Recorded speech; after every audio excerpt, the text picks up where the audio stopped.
انتهاء مباراتين اليوم في بطولة كأس العالم للأندية. أول مباراة كانت على المركز الثالث والرابع. المباراة كانت بين فرقتين، أوراوا الياباني والنادي الأهلي المصري، وانتهت بفوز الأهلي المصري 4-2. أحرز أهداف المباراة ياسر إبراهيم في الدقيقة 19، بيرسي تاو في الدقيقة 25، كوازومي في الدقيقة 60 هدف في مرماه، علي معلول في الدقيقة 98 للأهلي. أحرز هدفين أوراوا الياباني، خوسيه كانتي في الدقيقة 43، ألكسندر سوالز في الدقيقة 54 من ضربة جزاء. مبروك النادي الأهلي وجمهوره وحصوله على المركز الثالث.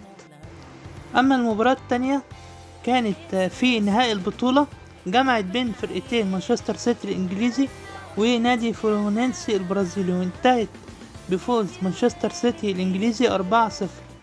أحرز أهداف اللقاء جوليان الفريس في الدقيقة الأولى والدقيقة 88.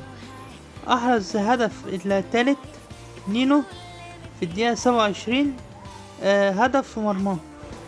وأحرز هدف الرابع فيل فودن في الدقيقة 72.